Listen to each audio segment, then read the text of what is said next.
इंदौर के राजा रघुवंशी हनीमून मनाने के लिए मेघालय गए थे, वहां उनकी हत्या हो गई है और पुलिस का कहना है कि राजा रघुवंशी की हत्या उनकी पत्नी सोनम ने करवाया। इसके पहले मेरठ में सौरभ राजपूत की हत्या हुई थी और पुलिस का कहना था कि सौरभ राजपूत की हत्या उनकी पत्नी मुस्कान ने कराया। सवाल यह है कि भारत जो माता सीता का देश है, माता सावित्री का देश है, माता गार्गी मैत्रेयी का देश है, वहां इस तरीके से अपने पतियों की हत्या कैसे हो रही है? कोई भी पत्नी अपने पति की हत्या क्यों करवा रही है? कौन है इसके लिए जिम्मेदार? इसके लिए विधायिका जिम्मेदार है, कार्यपालिका जिम्मेदार है कि न्यायपालिका जिम्मेदार है कि खबरपालिका जिम्मेदार है कि माता पिता जिम्मेदार है? सबसे पहले हमारी मांग है कि चूंकि सोनम और ये राजा रघुवंशी दोनों मध्य प्रदेश के रहने वाले थे, सोनम पकड़ी गई है उत्तर प्रदेश में और ये हत्या हुई है मेघालय में, तो मेघालय, उत्तर प्रदेश और मध्य प्रदेश की पुलिस, तीनों पुलिस एक साथ इसको सोनम को लेकर दिल्ली आए। दिल्ली में नार्को पॉलीग्राफ ब्रेन मैपिंग की बहुत अच्छी लैब है और इसका live narco polygraph brain mapping test करे। उत्तर प्रदेश, मध्य प्रदेश और मेघालय की पुलिस जो सवाल पूछना चाहती है वो सब सवाल इससे पूछे और इसका लाइव टेलीकास्ट होना चाहिए। भारत को पता होना चाहिए, पूरे देश के लोगों को पता होना चाहिए, सभी माता पिता को पता होना चाहिए कि एक पत्नी मुस्कान अपने पति की हत्या क्यों करा रही है भाड़े के हत्यारों से। उससे बहुत कुछ सीखने को मिलेगा। अगर हमने जो मेरठ में हुआ था मुस्कान और सौरभ हत्याकांड, उसमें अगर narco polygraph brain mapping test किया होता तो बहुत कुछ पता चल चुका होता, लेकिन फिर वही गवाहों के बयान होंगे, जीरा होगी, क्रॉस एग्जामिनेशन होगा, फिर वही घटिया सिस्टम चलता रहेगा। भगवान जाने कब सजा होगी मुस्कान को, होगी कि नहीं होगी, सबूत के अभाव में बरी हो जाएगी, पता नहीं क्या होगा। तो सबसे पहले मेरी मांग है इस मामले में narco polygraph brain mapping test किया जाए और न उत्तर प्रदेश में हो, न मध्य प्रदेश में हो, न मेघालय में हो, सीधे दिल्ली लाके करे और इसका लाइव टेलीकास्ट करे। सारे टीवी चैनलों पे इसका प्रसारण होना चाहिए कि जो सोनम है वो कारण क्या बता रही, उसने हत्या क्यों कराई। दूसरा, इसके लिए जिम्मेदार कौन है? क्या हमारी घटिया शिक्षा व्यवस्था जिम्मेदार है? क्या ये मैकाले की, मिशनरी की, मॉन्टेसरी एजुकेशन सिस्टम जिम्मेदार है जिसमें भारत का संस्कार सिखाया नहीं जा रहा? हमारे देश में 500 विदुषी वीरांगना माताएं हैं। रानी अहिल्याबाई होलकर, रानी चिन्नप्पा, रानी लक्ष्मीबाई, गार्गी, मैत्रेयी, सावित्री, माता सीता, 500 से ज्यादा विदुषी वीरांगना पतिव्रता माताएं हैं। आखिर उनको प्राइमरी के सिलेबस में क्यों नहीं पढ़ाया जा रहा? उनको बच्चों को क्यों नहीं पढ़ाया जा रहा? हमारे देश में कम से कम 500 से ज्यादा महापुरुष हैं। राजा विक्रमादित्य, चाणक्य, एक से बढ़कर एक, 500 से ज्यादा महापुरुष हैं। उनको प्राइमरी के स्कूल में क्यों नहीं पढ़ाया जा रहा है? अगर इस हत्या के लिए शिक्षा व्यवस्था जिम्मेदार है तो शिक्षा व्यवस्था बदलना किसका काम है? संसद में इस पे गंभीरता के साथ चर्चा क्यों नहीं हो रही है? One nation one education board क्यों नहीं बन रहा है? वन नेशन वन सिलेबस क्यों नहीं लागू हो रहा है? वन नेशन वन करिकुलम क्यों नहीं लागू हो रहा है? और ये मैकाले, मिशनरी, मॉन्टेसरी जो ब्रिटिश एजुकेशन सिस्टम है, इसको खत्म करके वैदिक गुरुकुल शिक्षा व्यवस्था लागू क्यों नहीं हो रही है? क्यों सांसद विधायक इसके ऊपर नहीं बोल रहे? सुबह से लेकर शाम तक तू मैं आरोप प्रत्यारोप, नूरा कुश्ती, बतौलेबाजी करने वाले नेता, सांसद, विधायक, मंत्री भारत में समान शिक्षा क्यों नहीं लागू करना चाहते? मुझे लगता है अब ये आम जनता को पूछना चाहिए अपने अपने सांसदों से।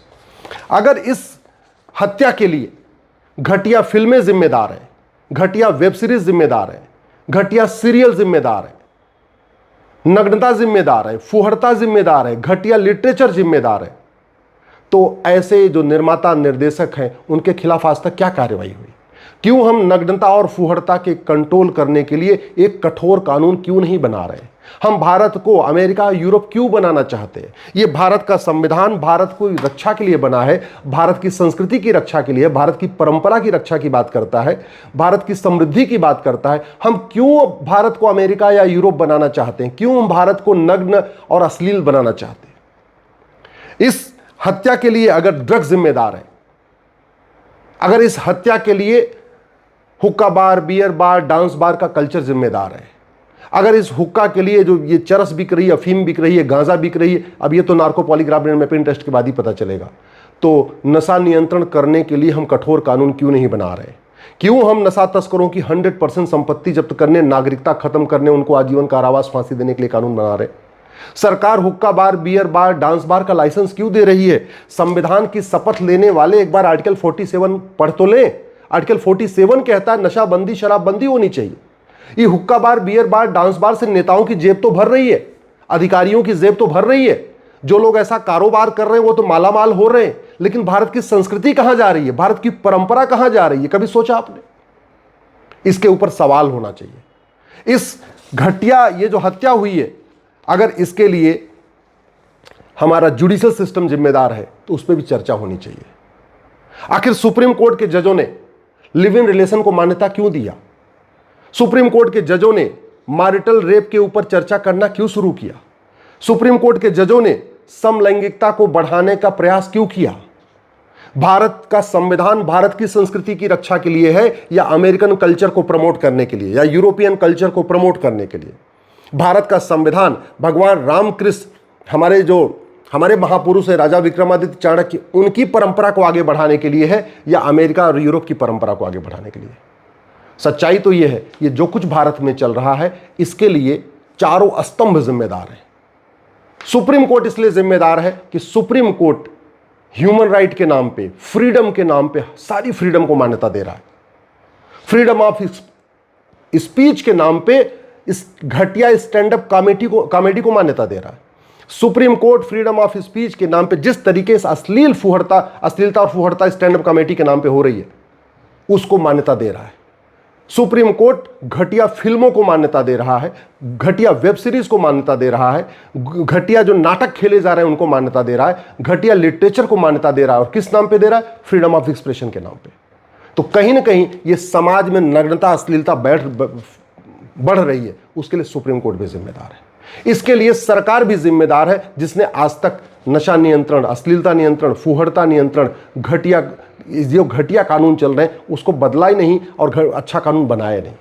इसके लिए सरकार भी जिम्मेदार है, जिसने आज तक वैदिक गुरुकुल शिक्षा व्यवस्था भारत में लागू करने पे विचार ही नहीं किया।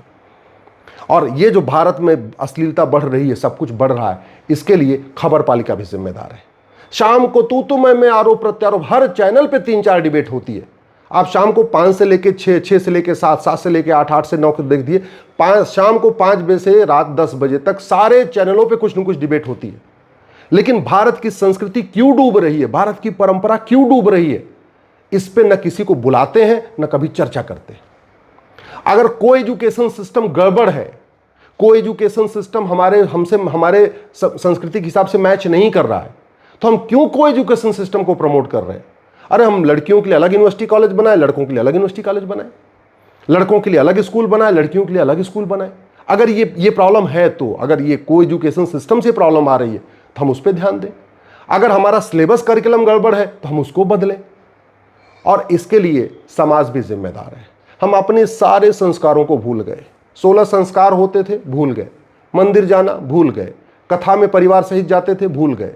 भागवत कथा होती थी, राम कथा होती थी, घर में बैठ के वेब सीरीज देखेंगे, टीवी देखेंगे, बाकी और सब चैटिंग करेंगे, लेकिन कभी कथा सुनने नहीं जाएंगे परिवार को लेके। तो कहीं ना कहीं समाज भी जिम्मेदार है, माता पिता भी जिम्मेदार है, लेकिन सबसे ज़्यादा जिम्मेदारी इसकी किसी भी देश को सुरक्षित बनाने की जिम्मेदारी होती है जो लोग संविधान की शपथ लेते हैं।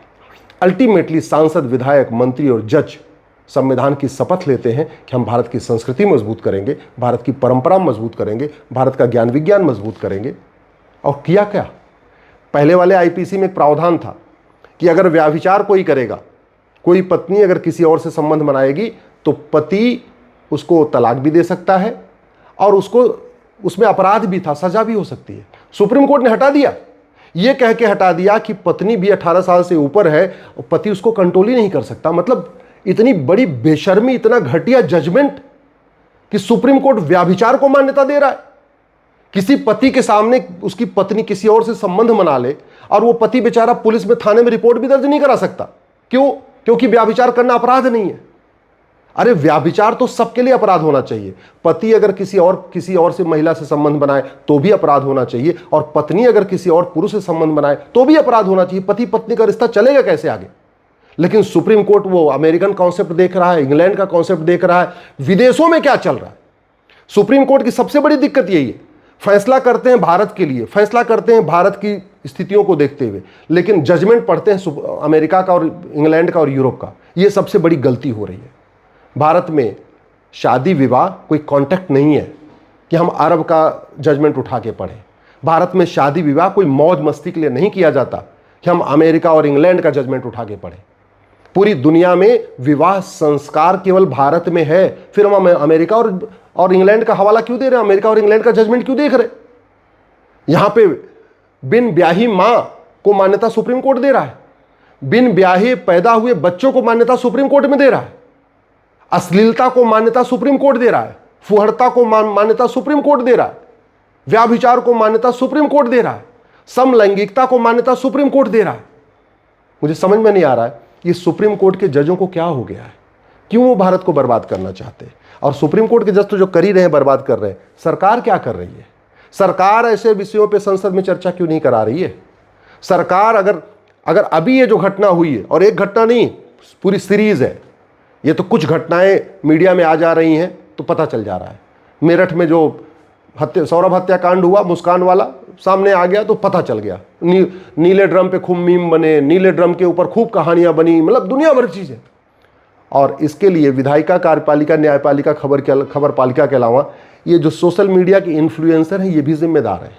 सोशल मीडिया के इन्फ्लुएंसर सारे फोटो शेयर करेंगे, क्या घटना हुई वो जरूर बताएंगे, लेकिन उस घटना का मूल कारण क्या है, अस्थायी समाधान क्या है, या तो वो जानते नहीं है, और जानते हैं तो वो दल गुलाम है, वो बताना नहीं चाहते।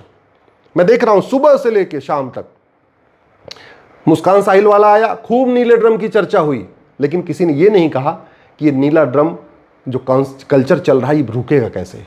फिर एक मुस्कान सोनम हत्या कराती है अपने पति की, मेघालय में जाके खूब इसकी फोटो वायरल हो रही है, लेकिन कभी इस पर चर्चा ही नहीं हो रही है। इसलिए मेरा मानना है कि पहली बात तो सांसद, विधायक, मंत्री और जज भारत के संविधान को भारत के चश्मे से पढ़ें, अरब, दुबई, अमेरिका या यूरोप के चश्मे से मत पढ़ें।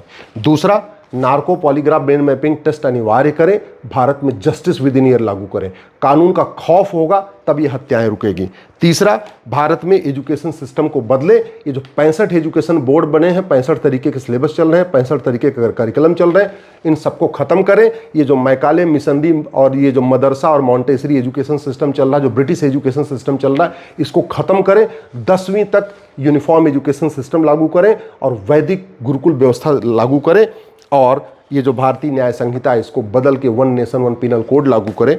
भारत का जो पुलिस एक्ट चल रहा है 1861 का, जिसके कारण पुलिस सत्ता की गुलाम बनी हुई है, इसको खत्म करके यूनिफॉर्म पुलिस कोड लागू करें। और ये जो ड्रग का कारोबार बढ़ रहा है, समाज में अश्लीलता का, पोर्न का, वेबसाइट का, ये सबसे बड़ा कारण है। ये ड्रग नशा तस्करों को फांसी देने, आजीवन या उनकी 100% प्रॉपर्टी जब्त करने, नागरिकता खत्म करने के लिए कानून बनाए। मैं पहले भी कह चुका हूँ, जो समस्या भारत में है ये सिंगापुर और जापान में नहीं है, इसका मतलब भारत की समस्या लाइलाज नहीं है। जो समस्या भारत में है अरब, दुबई, कुवैत में नहीं है, इसका मतलब भारत की कोई समस्या लाइलाज नहीं है। भारत का एजुकेशन सिस्टम दुनिया का सबसे बढ़िया होता था, आज के डेट में भारत का एजुकेशन सिस्टम दुनिया का सबसे घटिया एजुकेशन सिस्टम है। भारत का जुडिशल सिस्टम दुनिया का सबसे बढ़िया एजुकेशन सिस्टम जुडिशल सिस्टम होता था। आज की डेट में भारत का जुडिशल सिस्टम वर्स्ट हो चुका है, घटिया हो चुका है। लोग परेशान हैं, 5 करोड़ केस चल रहे हैं, हजारों लोग परेशान हैं, फर्जी केसेस से परेशान हैं, लोग आत्महत्या कर रहे हैं। अरे जिसकी पत्नी किसी और के साथ सोएगी और वो FIR नहीं करवा पाएगा तो अंत में आत्महत्या करेगा ना, तो आत्महत्या करेगा। और करेगा क्या? यही आत्महत्या लोग कर रहे हैं। फर्जी SC ST केस के कारण आत्महत्या कर रहे हैं, फर्जी दहेज के कारण आत्महत्या कर रहे हैं, फर्जी जो है छेड़छाड़ के केस के कारण आत्महत्या कर रहे हैं। और हमने जो कानून बनाया है ये केवल और केवल जो एक तरफा बना दिया है, ये सबसे गड़बड़ किया है। तो जो आज हत्याएं हो रही हैं इसके लिए संसद भी जिम्मेदार है, सांसद भी जिम्मेदार हैं।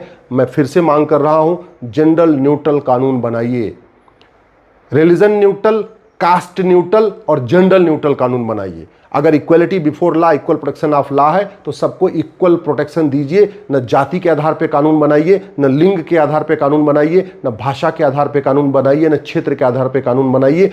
जितने भी जाति, भाषा, क्षेत्र, मजहब के आधार पे कानून बने इनको खत्म करिए और भारत में शिक्षा व्यवस्था को अच्छा करिए और जुडिशल सिस्टम को अच्छा करिए, तब जाके हत्याएं रुकेंगी। नहीं तो कभी राजा रघुवंशी मरेंगे, कभी सौरभ मरेगा, कभी कोई और मरेगा, कभी कोई और मरेगा। इस पुलिस रिफॉर्म ज़रूरी है, जुडिशियल रिफॉर्म ज़रूरी है, एडमिनिस्ट्रेटिव रिफॉर्म ज़रूरी है, एजुकेशन रिफॉर्म ज़रूरी है। अगर ये रिफॉर्म नहीं करेंगे तो कोई भी सांसद बने, कोई भी मंत्री बने, कोई भी जो है कलेक्टर कप्तान बने, कोई भी मुख्यमंत्री प्रधानमंत्री बने, कोई फर्क नहीं पड़ेगा। ज़मीन पे आम जनता ऐसे परेशान रहेगी, रोती रहेगी, तड़पती रहेगी, बिलखती रहेगी।